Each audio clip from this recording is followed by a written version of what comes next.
1000 হাজার হাজার যুক্তি আছে পোষ্যকোটা মানে রাখার পক্ষে তাদের কতগুলো যুক্তি আছে।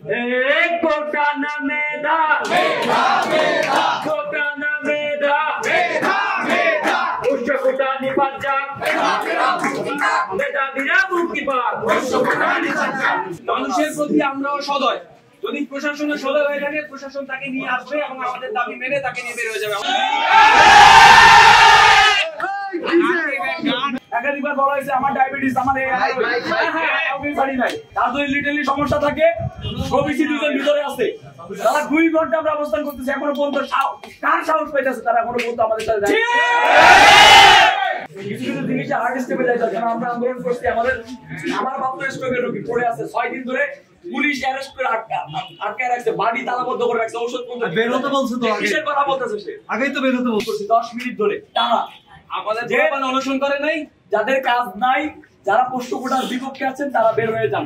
তারা তেজ দেখায়, এখান থেকে তেজ দেখায় জনসংযোগ দপ্তরের যিনি পরিচালক আছেন আক্তার মজুমদার স্যার, তিনি তেজ দেখায় ভিতরে নিয়ে গেছে, তার তেজ দিয়ে আছে এখন এসে এখানে বের করে তারা একটা যুক্তি জাস্ট ভিসি মহোদয় একটা যুক্তি দিল যে যাতে মালির ছেলে মালি না হয়, তারপরে সুইপারের ছেলে সুইপার না হয়। কেন রাজশাহী বিশ্ববিদ্যালয়ে ছাড়া সারা দেশে কি আর সুইপার নাই? সারা দেশে কি আর মালি নাই? যদি সুইপার এবং মালিদের জন্য এত সফট কোটা থাকে তাহলে সারা বাংলাদেশের সকল সুইপারদের সুইপার কোটা দেন, মালি কোটা দেন। কিন্তু বিশ্ববিদ্যালয়ে পরিবারতন্ত্রটা চলতে পারে না।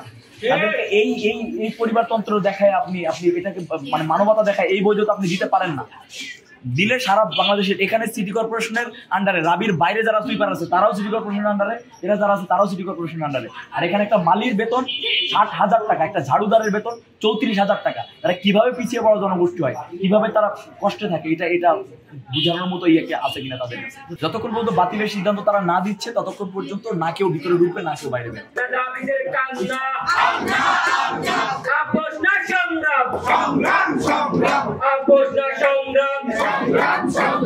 আগুন জ্বালাও একসাথে, পোষ্যকোটার গতিতে, স্বৈরাচারদের বিরুদ্ধে, দালালদের বিরুদ্ধে, পোষ্যকোটার বিরুদ্ধে।